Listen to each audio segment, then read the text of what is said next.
Hey, everybody, and welcome in. It's the Poor Man Fantasy Football League podcast. I'm the Fantasy Football Show that gives you a peek inside the life and times of our Dynasty League. I'm your host, Mike, and with me, as always, is my friend Andrew. And this week, we're going to be breaking down the NFC West division with our special guest, Commissioner Extraordinaire Donnie. It is Wednesday night, August 7th. I'm double checking that because I've been wrong the last couple of times I've mentioned the date. But it is Wednesday the 7th. You know what, Andrew? Let's start with you. How you doing, buddy? I'm doing well, thank you. And how about yourself? I'm actually doing pretty good. It's not too bad. But you know what? There's somebody we really haven't had a chance to get to in a while. Donnie, how are you doing out there in sunny California? Oh man, it's so sunny out here, dude. 108 right now, so I am trying not to go outside. That's how I'm doing. Oh man, that is brutal. It's like what, 40? No, that's like high 40s, like mid to high. 108. Yeah, Crazy. It's supposed to cool down next week, guys. So it's supposed to cool down. Yeah. Oh, sorry, that's 42. Yeah, just a measly 42 degrees. Yeah, that's it. That's where we were 2 weeks ago. Oh yeah, we're not built for that. I am not built for that. I don't know how people function. I'm not acclimated anymore since I work nights, man. So oh, you can imagine. You're living that vampire life. When you see the sun, do you hiss and cower? I hate it. Okay. Well, we are bringing you on the show because we're doing your particularly favorite division because it holds your Rams in it. Yes, sir. But before we get to that, we're gonna do a little bit of a little catch up here. It is week 1 of the preseason. Andrew, I know, is going to be watching as much football as he possibly can. He's even sending his wife and kids away for the weekend to a cabin so he can have the TV and stuff to himself. Nice. Or maybe that was just a lucky happenstance. Are you going to watch any games? Are you going to watch any games this weekend? You know what? I'll try to get a couple in. I'm not sure what we have going on. I haven't looked at the calendar yet. Yeah, so. That's with the NFL Network up here. It's games 24 hours a day. Showing all of the games. So, like, they're not showing any. I think there's one station picking up the Patriots game tomorrow night, and then there's nothing on regular TV. It's all on the NFL Network. So if you don't get that up in Canada, you're not getting any Week 1 preseasons.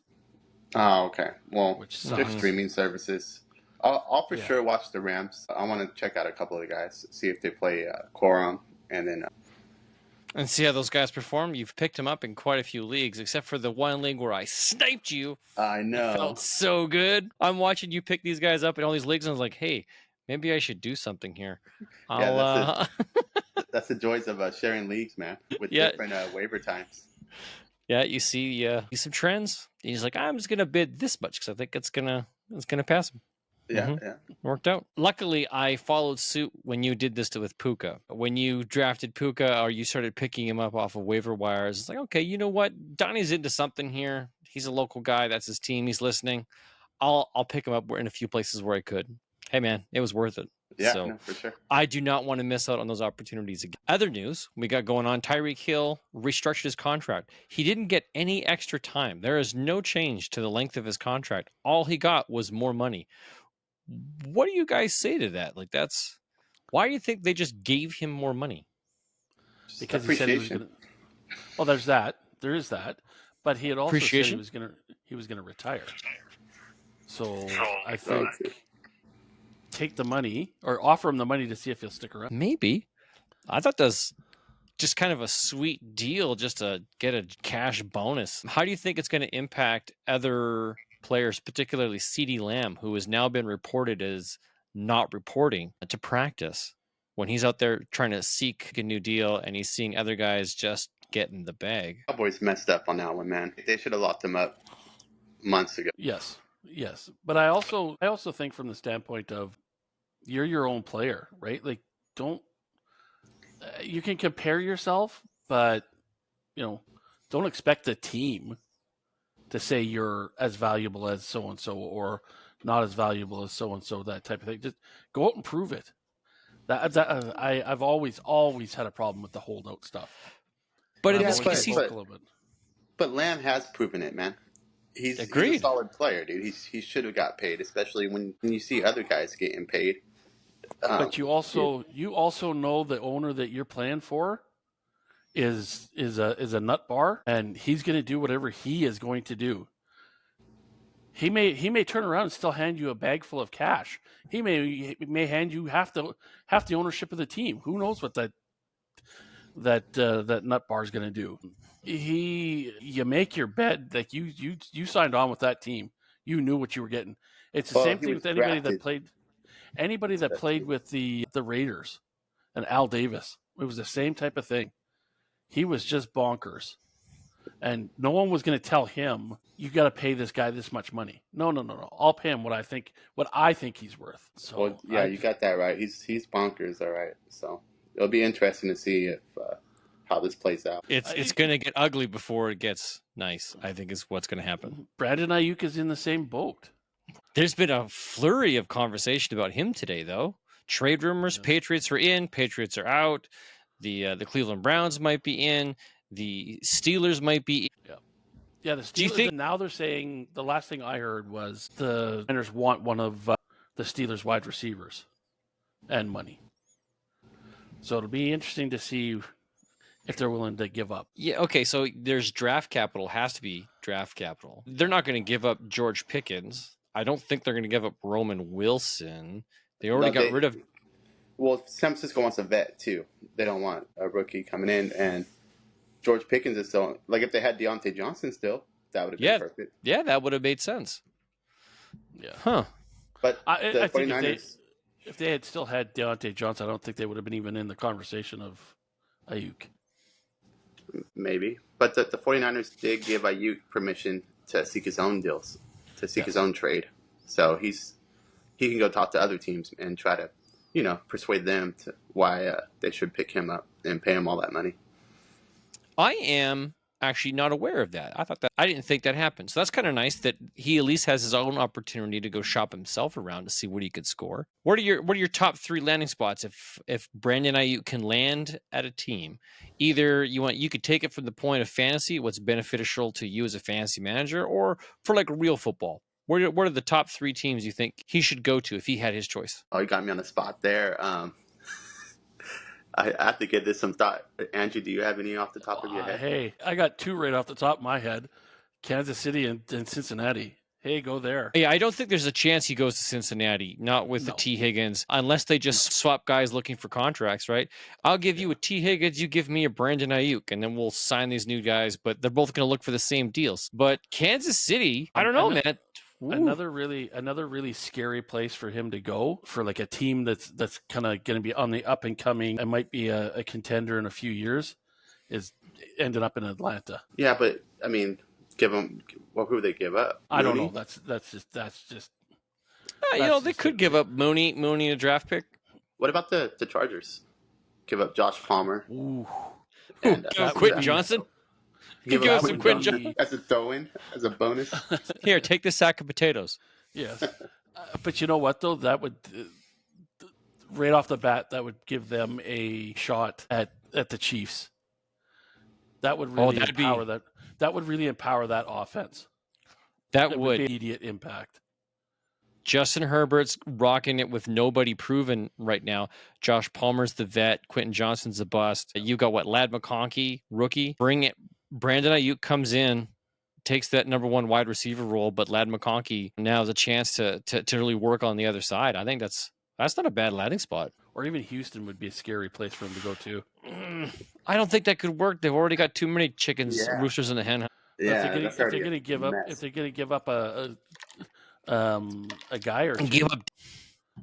Well, I mean, if I was the Titans, I'll be trying to give up Calvin Ridley, DeAndre Hopkins. Bad timing with Hopkins with his knee issue. But I was just going to say, isn't he gone for 6 weeks? Yeah, but so Calvin Ridley, man, he just got paid too, so I'm not sure they'd have room for that. Oh, true. Panthers give up Deontay Johnson, man. Deontay Johnson, didn't he just get a contract though? He signed a 3-year extension, I think. Okay. Yeah, I'm shooting blanks right now, man. I can't. It sort of hit me midway through the episode, and I'll randomly shout out a team. All right. Okay, guys, just let it percolate in the back of your minds as we go through this. When the time permits, just raise your hand and say, hey, Brandon Ayuk, I think he should go to, and then throw it out there. Because I can't think of a team right now where I think who'd be willing to go and pick him up. Because they're either going to have assets like teams I would think eliminated immediately. Arizona in division, so that's a no. Miami, Philadelphia, no. Lions, maybe, but probably not because it doesn't fit the archetype of what they're looking for in their players. Yeah. Green Bay, that's a no. Vikings, maybe. Well, if a team is just going to buy him, a team that's got a boatload of cash, it'd probably be Washington. Buy Okay. him, but Terry McLaurin, send him away. Well, you don't Good even idea. need. Ooh, I would love to get me some Terry McLaurin on the 49ers. Wow. But Big even body if you Debo? don't, even if you don't trade a guy, Well, Washington was one of those teams that were interested and backed out. They did back out? Yeah, they I did didn't back realize out. that. I did not I think realize they that. didn't want to give up what San Fran wanted. Well, Oh, but interesting. again, it's a team that has deep pockets, like Denver as well. The Oh, ownership, Denver, the ownership has Okay. a lot of money. That hey, forget the salary cap stuff. We'll pay the fines, just like the New York Yankees, right? Yeah, just the Dodgers do the same thing, man. That Yep. is a team that needs to Start winning and win now. yeah, not just win now, but rebuild instead of like rebrand themselves. They already got rid of Jerry Jeudy. Mhm. Courtland Sutton's not long to live there either. If Brandon Ayuk has still got something left to prove on his next contract, that might be a nice way to help your Bo Nix experiment. Yep. You know what? I don't know how the cap space is in Buffalo, but that's a team that could use that alpha wide receiver. Yeah, they drafted Coleman, but I mean these rookies, it's just it's hit and miss, man. I They wonder can- if I don't stand know up. enough about Ayuk's personality to know if he's going to be a leader or a cancer in the locker room. I don't know what that looks like. Yeah. But you're right. Yeah, Buffalo would be the other place. If we think the Chargers would be a great place for him to go with a rookie wide receiver currently leading, then Buffalo's got to be in the exact same boat because Curtis Samuel and Khalil Shakir. I'd rather have Brandon Ayuk than either one of those guys. Yeah, send Curtis Samuel some picks. Curtis Samuel's he's gonna be cheap. Not only that, he's extremely versatile. There's not much. He's like a mini D. Yeah, I think he'll fit good in the system. Well, maybe we'll see something manifest out of this little conversation. Until then, let's talk about the AFC West. And for those at home that don't know, the NFC West, my apologies, consists of your Arizona Cardinals, the Los Angeles Rams, the Niners, and the Seattle Seahawks. So what we're going to do first, we're going to talk about the division, how it ended last year, and then we're going to talk about our predictions of how the division is going to look like this year. Then we'll start talking about each team and their players. We're going to do a comparison to what we think, and then we're going to look at what Fox Sports, because as of right now, they're the only ones that have one up. And then we're going to kind of look at how Vegas is currently predicting each division to break down. So last year, the division was won by San Francisco, 12-5. The Rams, super close. To be honest with you, was not expected them to be as good as they were. They went 10-7. Seattle went 9-8, and Arizona fell to 4-13. Now, Donnie, I see you got your numbers in here. I got mine. Andrew, you got yours ready? Oh yeah, I'm always ready. Oh, they're always ready, just hidden. Got it. Okay, so I'm going to reveal mine inside the document here so I can actually see it. So here's how I predict it. Pretty much the same. I have the San Francisco 49ers going 12-5, the Rams going 10-7, Seattle doing 9-8, and Arizona Cardinals with Kyler Murray back, hopefully for a full season, and Marvin Harrison newly minted, but not much else going on in there. They rounded out at 8-9. So they make a significant jump from last year, but not enough to actually have a winning record or to make the playoffs. I don't think Seattle does a significant changeover either. They lost their offensive coordinator. That made Geno Smith better, and we saw what happened after that. Hopefully this year is a bit of a rebound year, and he plays a bit better. I have high expectations, but not league-winning expectations. Really, it comes down to, can San Francisco maintain health and momentum, and then how much of an upstart do those Los Angeles Rams become? Matt Stafford, kind of the big cog in that wheel. If he's injured again, if that back starts to really give him some issues, you can have all the weapons in the world, but if you can't throw that ball or move that ball well. Now, they do have, correct me if I'm wrong, some competent backups. They've got They got Jimmy G, and he's all the news from camp is he's on the cut block. He's that bad, hey? He's doing that bad. Okay, so then who is it? Spencer Rattler? No, Stinson Bennett. Stinson Bennett, that's the name I'm looking for. Stinson Bennett. So he might actually get the backup job over Jimmy G? It's looking like it. He was MIA last year with still not clear what it was. Rumors say it was alcoholism. But party too hard in college. Yeah, so he's back fully participating. I mean, as a fan, we all know who Jimmy G is, man. We do. Let's see that the young guy get a chance if we need to. Hopefully, we don't need to. Okay, has either of you been watching Netflix series The Receiver? I did see. I saw one clip of Davante Adams just going off about Jimmy G and saying he went to the coaches and asked the coaches to bench Jimmy G because he was going to get him killed out there because he couldn't. He was either overthrowing him or underthrowing him and hanging him out to dry to get his head kicked in every single play. Just and this is your buddy. Balls. This is your buddy from college, and you're saying this about him. No, that was not his buddy. Jimmy G was not his buddy. Oh, it was Derek Carr. Derek Carr was his friend. Right. Yeah. So when Jimmy G came in after they shipped out Derek Carr, so I've been watching it.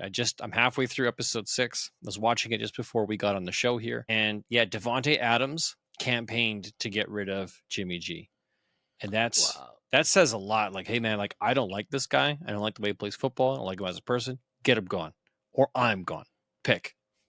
So they made their choice and made Jimmy G disappear, which as a far remote fan, it looked weird why Jimmy G just got replaced by Aiden O'Connell, why he was benched. Seeing the inside footage of like, okay, he performed okay, but not great. And what Davante Adams was looking for on how he wanted to win games, Jimmy G was going to get people hurt. So he's like, no more. I'd rather play with this rookie. Would rather figure it out with him. Let's go from there. So I'm not surprised that Jimmy G is struggling wherever he went. Well, his career path is the same as what's his face there in Tampa Bay. Baker Mayfield? Baker Mayfield, right? Like he had one good year with Cleveland, and everybody thought, okay, here's an upstarting kid that's going to take off and take over the NFL, and then he fell flat and did nothing. Well, and he moved from team to team to team. Jimmy G's doing the same thing, going from team to team to team. Baker is much more competent, though, man. He's not throwing hospital balls left and right. Not anymore, but I think for a while he was. I think he found his home in Tampa, and I think he's comfortable in that offense. But he had a rough 3 or 4 years trying to find a spot to play. And Jimmy G's doing the same thing. He can't find a home right now. Anybody that's comfortable with him. And you hang your stars out to dry, and they're going to lose confidence in you too, right? So, yeah. It was usually you see some like connection and connectivity between your quarterback and your receivers. There was none. He was not talking to Jimmy. Wouldn't even sit near him. Anyways, very telling. So just a quick reminder, I'm 12-5 for the 49ers winning the division. The Rams 10-7, Seattle 9-8, Arizona 8-9. Andrew, let's go with you and let's leave Donnie's picks for last. Sure. I got the 49ers 12-5, like you. 12-5, okay. Yeah. I got the Cardinals at 9-8. Oh, a winning season. Yes. I think they're going to surprise a whole bunch of people and they're going to win games in the division. I got the Seahawks 6-11, and then I've got the Rams at 9-8 as well. But I have Arizona. Okay. I got Arizona finishing second in the division. Arizona finishing second. That's all right. Quick question for you. Yes. You know what? I'm going to say it's about Seattle. I'm going to save it for after when Donnie shares his, and then we'll have a quick discussion because I actually have some interesting opinions because I've seen that team be widely scored from having a winning record to a losing record. So, but you know what, Donnie, let's get your take on this division. Okay. If you would read it off for me, I can't remember exactly what it put. You have the 49ers and the Rams both at 11-6. Okay. Who is the division winner? Well, I'm going to go with the Rams. Okay.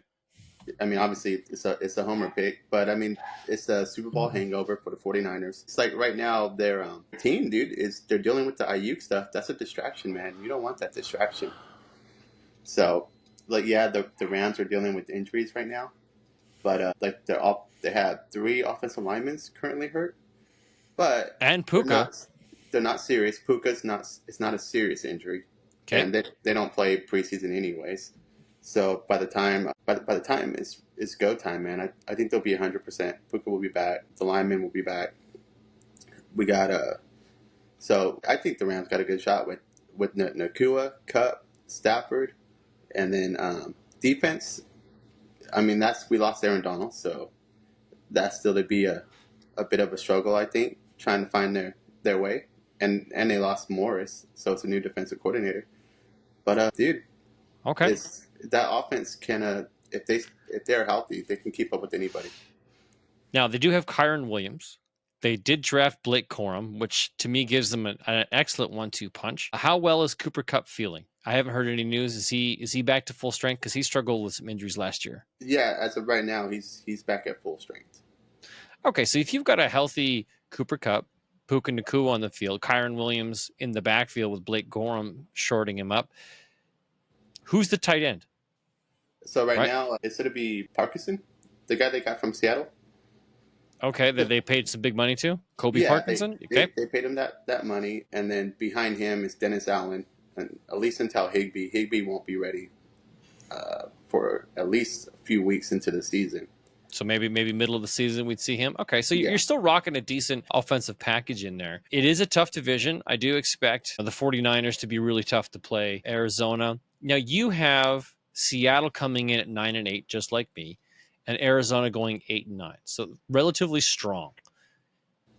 I think Seattle gets off to a great start. Their first game is against the Patriots. I think they get that first win, man. Last year, if I remember right, they barely missed out on opportunities, man. I don't think they ever got blown out. What was it, the Dallas Cowboy game? Where they were just going toe and toe. It's a good team, man. They just had some bad luck. They were on the wrong side of those one-score games. Yeah. So they finished 9-8. I think they go 9-8. Andrew feels they're going to go 6-11. Fox Sports thinks they're going to go 7-11 or 7-10. A lot of other people that I've seen almost seem dismissive of Seattle. Like they talk about when you've seen teams you're excited for, Seattle's not one of them. But when you talk about teams that are like in like dire need of, they're just going to be wins and just be in rough spot, it's also not Seattle. So Seattle is just like not talked about. DK Metcalf is the only name I've ever heard on just about any fantasy football podcast. No one's talking about Geno. No one's talking about Kenneth Walker, Zach Charbonnet. No one's talking about Tyler Lockett or JSN. Nobody's talking about any of these guys. Well, it's crazy because JSN, dude, he was such a good prospect, and I think people get spoiled. You see guys like come right in, tear it up, but for the most part, it takes guys a couple years to develop. And JSN, man, he's a great route runner. They used him horribly last year. They did behind the line all the time. Yeah, dude. I think they improved that. They improved that this year. They learn what his strengths are, man, and they'd be a tough team to play. See, that's my opinion. I think not much of this team has really changed outside of their offensive coordinator over the last 2 years.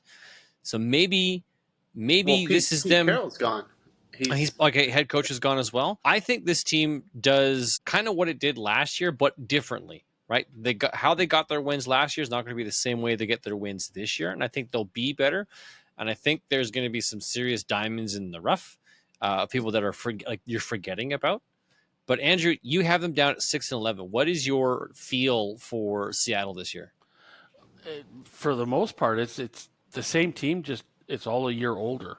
These guys are all now getting a year older, and I think they didn't do enough to improve their team in the offseason. And I think they're going to games that they may have won by a touchdown last year or a field goal or one score, they may lose this year. And I don't have the confidence in them. It's like you said, Mike, it's somebody in the division has to be at the bottom and has to lose, right? And it could be the Cardinals. I could be totally wrong, and not be so high on the Cardinals. And you could flip those two teams. I just think the ceiling for the Cardinals is higher than the ceiling for the Seahawks. And maybe the Cardinals take 2 wins away from Seattle in the division games, and that brings them down to 7 and whatever, and then they lose. Like the Dallas game where they were in tight. Maybe they don't win some of those games, right? Okay. Yeah, I guess depending on your perspective, I look at it. They didn't make a significant amount of changes, so they should be just as good. Whereas you look at from your perspective, where you say, "Hey, they didn't make any changes. How are they going to get better? They didn't jostle it up to try and make that step forward. How are they going to improve?" Yeah. Okay, it's interesting. I like that. Okay. But on the other hand, their chemistry should be better together now. True. Okay. But you look at like the Rams, who, they were a younger team. Like some of their wide receivers, like Puka Nacua and guys like that. Their running backs are younger guys. They've just got that one more year worth of experience, and they're going to start gelling. They're going to be gelling even better with their quarterback. So I just think that they're getting older, but I think like teams like the Rams and San Francisco, still younger teams, and it's just I don't feel it for them. It's a team like Mike said. It's not a team that I think when I look at the TV listings on Sunday. Oh, I got to watch a Seattle game. No, it's like, oh my God, do I have to watch a Seattle game? Okay. Right? All right, fair enough. All right. Okay, well, let me break this down for you real quick. Our friends over at Fox Sports have the San Francisco 49ers going 13-4, pretty strong. Rams 10-7, Seattle 7-10, Arizona 8-9. So everyone seems relatively the same about 49ers, the Rams, and Arizona. We're all pretty close. However, Fox Sports is down, like Andrew is, on Seattle Seahawks, and we're up. So they could be somewhere in between. Here's what Vegas is saying. Vegas is saying it's the 49ers by a landslide. So that's DraftKings, FanDuel, BetMGM, and BetRivers. They got the 49ers at minus 190. The next up is the Rams at plus 330. 330 across the board, followed by the Seahawks. They think the Seahawks have plus 700 with a chance to come in, but it is a far and away that the Cardinals will be the bottom of this division with plus 1,300. It's like doubling. Every time it's just doubling, man. Yeah. Yeah. It is ridiculous. Now, when I'm looking at the odds from some other divisions where things are considerably closer, there's like maybe 25 to 50 points between 1, 2, and 3, right? Like there's some pretty close divisions. This one just keeps stacking far and away. The 49ers got this division. The Rams, they're probably going to get a playoff spot, but they're not going to take the division. And then you got the Seahawks down there, way down there. And then the Cardinals, just essentially, you got a top 5 pick next year. Good luck to you. Wow. I'm wondering if it's because they figure Kyler Murray's not going to survive the year. I don't know. The only team with worse odds right now are the Patriots at plus 2,500, followed by the Broncos at plus 2,000. Well, I think it is what they're thinking about is, look, they don't have a proven wide receiver. Yeah, we all love Marvin Harrison Jr., but this is his first year, man. Yeah. And other than that, who do they have? Like San Francisco right now, they Greg have Ayuk George. and Debo. Yeah, so yeah, exactly. Rams have Kupp and Nacua. Seattle even have DK and Lockett, even though he's old, he's still a proven And guy. they have what could be the resurrection of JSN. Yes, So, yeah. Right? So, I mean, A lot of potential. Right now in Arizona, all you have is a rookie who's your top guy, older running back, who is good, but is injury. Ooh. Okay, put a pin in that one. I heard some things today negatively about the running back room in Arizona. When we get to them, we'll talk about, oh, man, it's heartbreaking. Okay, let's talk about the San Francisco 49ers. Brock Purdy. I'm I don't like or dislike Brock Purdy. I just think it's a magical thing that he's been able to do thus far, and I don't want to buy into him being able to do it forever. Am I wrong? It's just a system quarterback. But he plays the system well. Like he performs in that system. But if you take him out and put him somewhere else, do you think he can replicate or duplicate, or is he just really good as a young guy molded right in to play this team system well? I agree with you, Mike. He's and Donnie both. He's a system guy. But I think you take away any of these supporting players, like if McCaffrey goes down, or if Debo goes down, or if they pull away Ayuk, is he going to be as effective as he was last year? I have an opinion about it. I think Brock Purdy is the perfect game manager for this team. He's not going to carry them above and beyond like a Josh Allen or Patrick Mahomes. He's not gonna put the team on his shoulders, because Kyle Shanahan has a way of developing a system that he can build in game script for a specific player. Now, how I rank these players of importance on this team: Christian McCaffrey, number 1, Deebo Samuel, number 2, George Kittle, number 3, Brandon Ayuk, number 4. And the reason why I put Brandon Ayuk number 4 is because they probably already scripted him out as of last year, when they knew this is the kind of conflict they were going to come up against, because he had already underperformed in year 1, year 2. Do you guys remember that? We sat the doghouse for a while. Okay, so now it's coming up. He's working into the system, but now he's like, hey, look, I'm going to get paid. I got to get paid. You know what? After watching the Netflix receiver show and seeing how important Deebo Samuel is to that offense and the things they do, how much he impacted the team's performance when he was gone, but when Ayuk was gone, they just didn't skip a beat. So if there was a player you could take out of this system and that you could game script around, because you've got George Kittle, Christian McCaffrey, and Deebo Samuel, you don't need Brandon. He's a nicety. He's not a necessity. So if he was removed from the situation, they could develop Ricky Pearsall, or if there was a trade where Curtis Samuel or Terry McLaurin or somebody else like that came into the picture, I think they would work them in, but they wouldn't be dependent on what that individual could deliver to the team. So I'm rising on Brock Purdy because he's been rather consistent. If I had an opportunity to have him as my QB2 in Superflex League, I'm more than happy as that. I'm not sure I'm confident enough yet to put him as my QB1. Everybody else, however, and I think George Kittle is probably going to be get the biggest bump in activity if Brandon Ayuk leaves. He jumps into like one of those. Right now, Kittle, you're drafting him around, in redraft anyways. Yep. You're drafting him around Ingram, a little bit. Who's right around there? Ingram, maybe Njoku area. David Njoku? Yeah, because that means Kittle's great, but he has games where he disappears, man. Mm-hmm. He's going to win you a week, or he's going to get you nothing. Yeah. So if Ayuk leaves, that nothing, it gets higher. That I think yeah, right. It gives you good floor. So speaking of redraft, if you think about Kittle 2 or 3 years ago, when they didn't have all the weapons that they have now, he was the guy there. So you're right, Mike. If you take away Ayuk and you start sliding in Pearsall to kind of fill in, Kittle is just maybe you'll see. Maybe what Kittle needs is the consistent. Hey, I need 10 targets a game to get me comfortable and flowing. Right? Didn't they re-sign Juwan Jennings to a small extension? Yeah, they did. Yeah. Okay. And then Ricky Pearsall is. Last I heard of him, he was hurt, but he got hurt again. He got off the pup and was re-injured in camp. You think it might be a shoulder again? Okay, maybe Jacob Cowing. Maybe round four rookie, Jacob Cowing. Good luck to you. Puka was around 5. Okay, right. There's always that one example. Hey, all right. I'm hearing a lot of love for this Isaac Guerrero.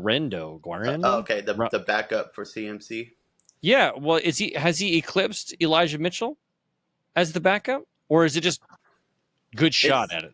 I think it's just camp hype right now. Okay, they're like, hey, he looks good, and it's just the beat reporter. He's a big dude too. He's like, Oh, I didn't realize he was that big. Yeah, he's a big boy. He's not like CMC. He's not small beefy and shifty. He's also big, powerhouse, and shifty. Yeah, but do those guys work in that system? Because wasn't Sermon like that? And we're all hyped up on Sermon. And he did nothing, and now he's the backup potentially over in Indianapolis. Yeah. Yeah, I don't know. Maybe they just need a big guy to get that goal line work. Well, yeah, maybe just to stay healthy too, because Mitchell, he had his. He did have his injuries. Yeah. All right. Any other comments for the 49ers before we move over to the Rams? No, you were to say something about redraft though. I don't do redraft. That's not my thing. Dynasty exclusive, except the Guillotine League put on by the Borman family. That is a redraft. It's 18 teams. We just finished the draft. I loved what I was able to pull. But Donnie, I know you have a couple of redraft leagues that you do. Is now the time you're getting into those? Oh yeah, I'm mock drafting every chance I get, and then I have my coworker. I got him into it, so we're working at night, and we're just mock drafting each other, just trying different things. Do you know where are you drafting from? What position? Okay, so in my main league, the one I care about the most, I draft from the 9 spot. Ooh, is it 12 team? Yes, it's 12 team. Okay, so you got late turn. I got the late turn, which I actually like the back half, man. So right now, like based on mock drafts, usually I get Gibbs. I'll grab Gibbs in the first round. Oh yeah. And then I'll come back around and get best wide receiver available, which looks like it's going to be Drake London. But with these redrafts, man, the home leagues, it's not as serious as as we are on Sleeper. So you always got that one guy in the first round that he's a big Seattle fan, so he's going to draft DK Metcalf at pick 108 or something ridiculous. I'm just waiting to see what happens. It throws the rhythm out of everything. Yeah. 2 years ago, some guy drafted Carr in the first round, and I was like, "Thank you very much, sir." Okay, I remember when Andrew and I first started playing fantasy football. A colleague that I worked with, I forget her name now, something Bentley. Bentley was her last name. She drafted Ben Roethlisberger in the first round. Do you remember that? Oh wow. Yes. It was like the first round or second round. She's like, I like his butt. I was like, are you serious? Granted, he had an incredible season the year before. So he, ADP wise, from the quarterback, exclusively the quarterback list, he was high up there. But I'm like, you took a quarterback way too early. Like, what do you? Wait 3 or 4 rounds. Jody Bentley. I've got a good one for you guys. It was back in the 90s, and we were doing hockey drafts, and a guy that I knew took Mike Richter as his very first pick overall. He had the 101, and he took Mike Richter. The goalie? The goalie. Oh wow. Because the Rangers are my favorite team. This is the only guy I really know on the team, and doesn't really know nothing about hockey. And we're just like, dude, you don't want that pick. No, I do. And we tried to argue with him, but nope. Okay, finally, okay, you can take him then. It's just like Mike Richter, 101. Yeah. When you got guys like Lemieux and Gretzky and you got Yager, you had Yzerman, Sakic was there. Like, go back to the. All right, and he won the league. No, well, that would be something. That would be something. Imagine. All right. Well, thank you for entertaining my little sideways tangent into redraft. Let's talk about them Rams. So on paper, not as much depth as I think I would like. Matt Stafford, I love Matt. I love what he was able to do for Detroit. I'm glad that he was able to go out to Los Angeles, win his Super Bowl. I think that's going to get him into the Hall of Fame. Not first ballot, but I think it's going to get him there. Kyron Williams, ridiculous where he came from out of nowhere and what he was able to do and perform. Puka Nacua, again, coming out of nowhere, able to perform. Cooper Kupp, and that's kind of it. Now, that Whittington, where did he come from? Round 6. Jordan Whittington, Texas. Donnie, you're the guy that has the finger on the pulse going on in the Rams. If Puka goes down or Cooper Kupp gets hurt, injuries happen. And I think it's probably predictable that one of those guys is going to miss some time. Who's the next man up on that roster?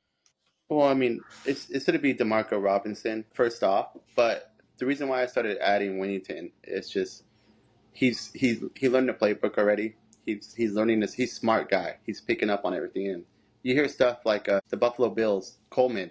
He still doesn't know the playbook, so he's not even running with the ones half the time because he's still learning.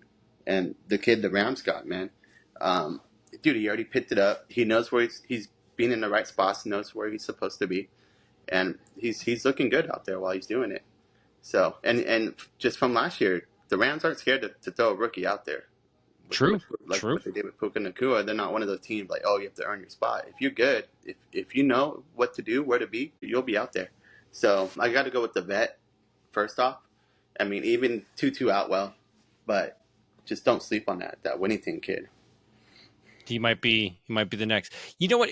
It goes a lot. We look at athleticism and physical ability, but guys that just have that work ethic and that intelligence can sometimes overcome some of that physical, like you don't measure up to some of the elite guys that physically play this game. But if you're smarter and you can turn that into your edge, your advantage. Like, hey, you might get more opportunities because I understand the playbook. I know how I'm supposed to run the system. I can't do it as well as that guy. My route running is not as polished, but I don't need to be as polished because I understand how this element works far more than this individual. Right, so there could be an advantage here. So Jordan Whittington, round 6 rookie from Texas. Yeah. So not a good school. No, yeah. And can you confirm this for me? I saw a report that one of the rule changes the NFL made is to excuse me, eliminate pre-snap motions. No. That's what I don't know if it was a real report or not, but I came across it the other day. And I was like, dude, that would kill like the Rams, the Miami Dolphins. I think even San Francisco does a lot of pre-snap motions. Pretty much every team does now. Yeah, no, we're good. Key sentence, this added by the NFL this year to Rule 7, Article 4, Section 2 of the official playing rules. Any eligible backfield player who changes his stance does not have to come to a complete stop prior to the snap, as long as his actions are not abrupt, as it causing a false start or forward motion, otherwise known as an illegal motion. Okay, so as long I read it as out of context. Yeah, so as long as they keep moving and don't stutter, right? Okay. Don't like stop and then try and turn because that could create an offside scenario. Okay. That's an illegal motion. If he's in motion, he can stay in motion, snap the ball, and keep moving. The moment he stops, there could be a cause for illegal motion. Yeah, all right. That would be devastating because that is the thing. That is all of the rage, pre-snap motion. I did see some interesting highlights where linemen were doing pre-snap motion, and when a lineman gets some speed and he goes to lay down a block, oh yeah, some big explosions happen. Yeah, that's devastating for sure. Yeah, I'd like to see some more lineman motion. That would be fantastic because some of those hits just like boom, Yeah. and that lineman's just like defensive lineman or the linebacker coming around the corner. You know, it's like, oh, I'm not expecting to see you here. I'm expecting to see a little old running back, maybe, not a giant lineman. Yeah. Okay. I like the Rams' surface level. I love what they can do. I am just really nervous of the injury history that has happened in the last 2 years, particularly to Matt Stafford and his back, knowing how he had that fracture, how he played through the fracture, how he needed just to let that stuff heal up before he got back on the field. But I know he's a competitor. If he's healthy and we can keep those wide receivers healthy, it's going to be fantasy gold. Well, yeah. Well, Cup too, man. Last year was a headache with him, dude, and he's not spry anymore, dude. He's 31, I think.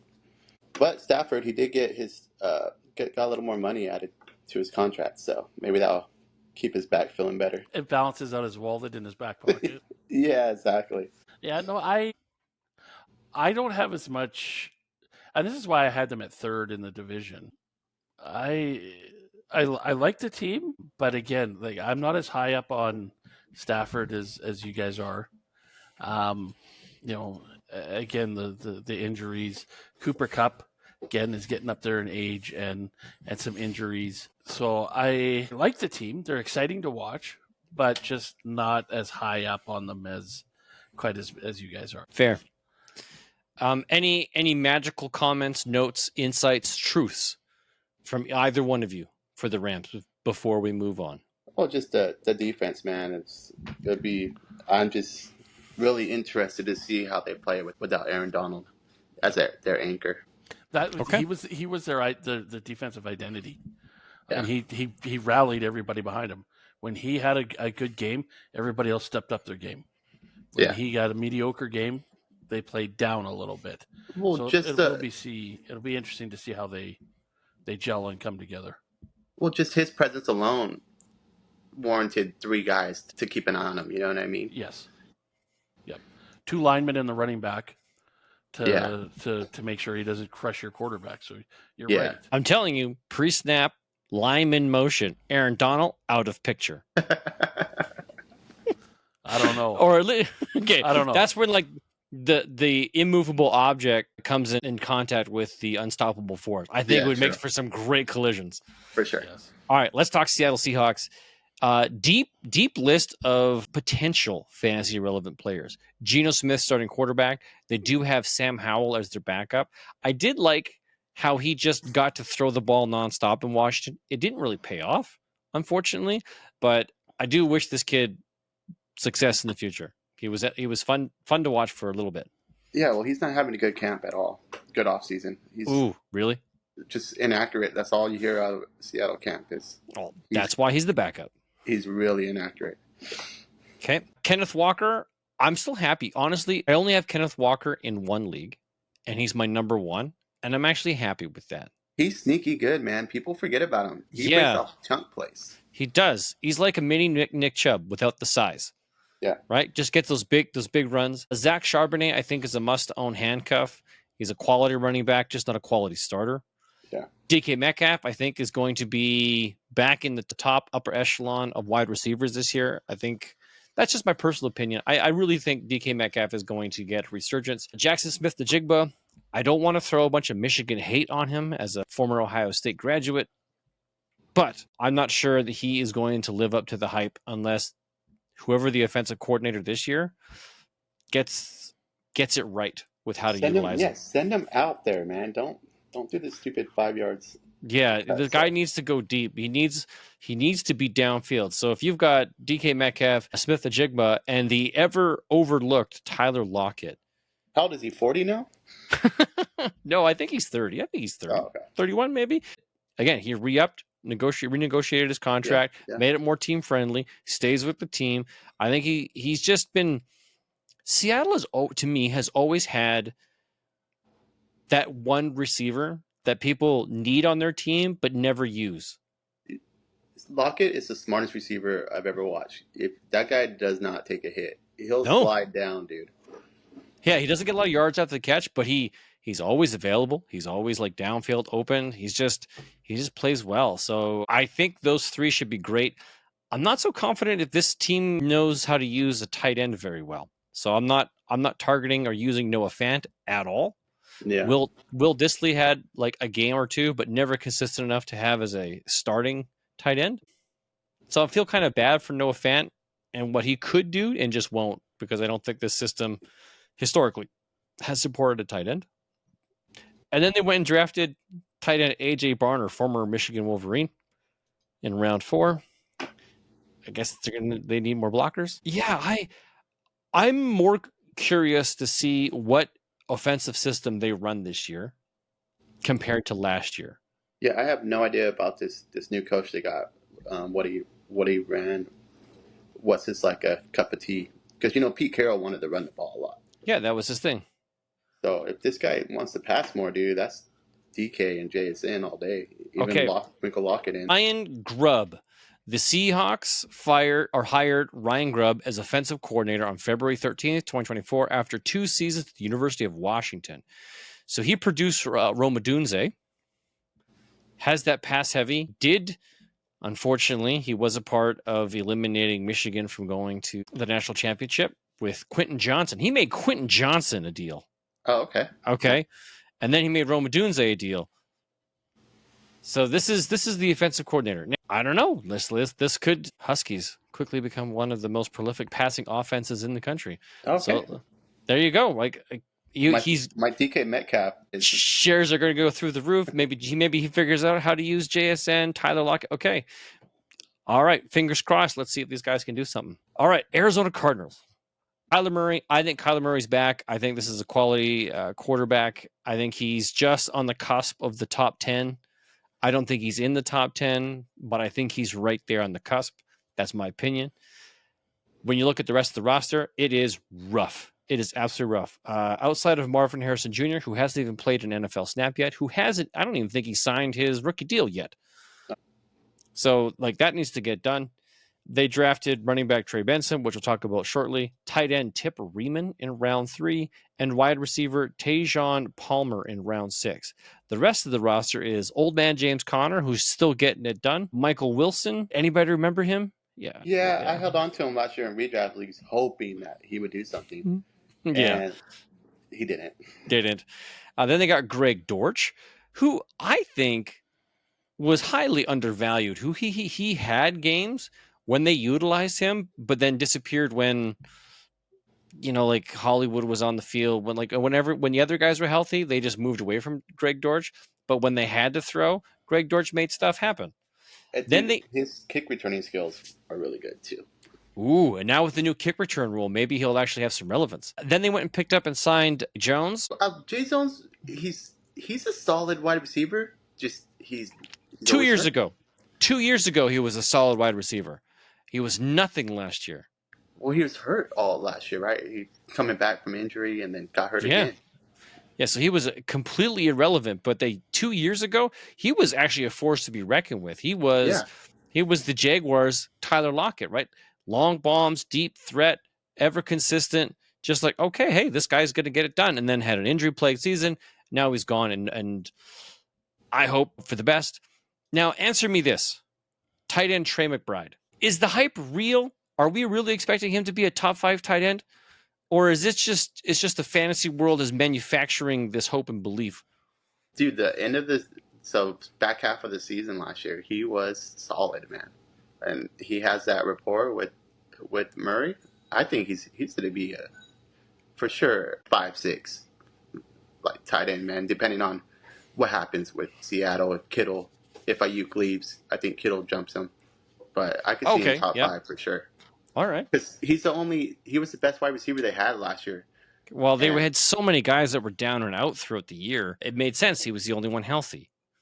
Yeah, and now he'll be the number 2 read, I believe, for Kyler Murray, man. And wow, hey, I'm all in on him. So I'm hoping more people are down on him because he's going really early in redraft leagues, and it's bugging the hell out of me. Well, hopefully that pushes somebody else down for you to grab. Now, let's talk about running backs. Andrew, I know you haven't piped in yet, but maybe you'll have an opinion here after you hear some information. So they drafted Trey Benson, who many presumed to be the number 1 running back in this year's rookie draft. So it was him, Jonathan Brooks, kind of top of the list. Apparently, he is not working out very well. He is having a very, very bad camp. James Conner seems to have it completely locked up as RB1, even though he is at the age of falling off that cliff. Yeah. Tell that to Derrick Henry. Yeah, okay. There's always exceptions to the rule. I know. I always find that one exception. That's just what I do. You do, yeah. So I like James Conner. I think he is a cheap grab for a team that if you need, dynasty redraft, if you need to go and bolster your running back room, I think James Conner is that nice cheap grab you can go and get. He's that win now bet you don't have to unload all your draft picks for. It's nice. Yeah, I think it's a great ad, especially with the lack of wide receiver talent that they have. James Conner is probably going to get a lot of action both in the running game and passing game. And if Trey Benson really does not acclimate well and is slow to start, James Conner might be absolute gem to have. And I'm very excited for him this year. Yeah, I'm a little sad, I'm not to lie, about the Benson. I was hoping he would have just a great camp. So, I mean, I'm not writing him off yet, obviously, but no, just you want to get that positive news early on, man. You do. It means a lot to get a lot of the buzz. But if you're hearing bad buzz, you know what it is? It's got to be because that Arizona heat is getting to him, man. Got to be just the heat. Does anybody remember where did he play school? Where did he go? I can't remember. I was trying to think right now. Maybe he didn't come from one of those hot states. He came from a cooler one. Yeah, he must have came from the East Coast for sure. Yeah, I realize if it's 108 degrees where you are, and I was asked to go outside and train and play football, I'd be dead. Yeah. Like And I would it's make it. 120 in Arizona. It's 120, like legitimately. It gets up there. It gets up there, man. Oh, It's brutal in Arizona. do they have a dome in Arizona? They do. Okay, that's not bad. They have a dome for different reasons other than snow. However, if we were playing in a snow field, like if we were playing in Green Bay, if we were playing in outdoor Minnesota, which they don't, they have a dome. But if you're playing in a place like that where it's cold, I think I would thrive. I think I'd be quite okay with the way my body works. Yeah, and I would die. I would just be like, I ain't coming off the bench. No, this heater comes with me. Yep. Yeah. Yeah. See, All right. Benson came out of Florida. Played for the Ooh, Seminoles. so he is used to the humid. A little humid. Yeah. Okay. See, I was one of the guys that was super hyped on him at draft time. Yeah. Because I'm not a Connors fan. Yeah, I have a lot of Benson shares. I thought he was going to take over the role, but it could be maybe he came in riding his own hype and came in less prepared than he needed to be prepared, and like Donnie was saying about some of the other guys, not knowing the playbook, not knowing where you're supposed to be. When the coach comes to you and said, "Okay, get in there and get some reps," and he's like, "Am I on the right side or am I on the left side?" It can make you look bad, right?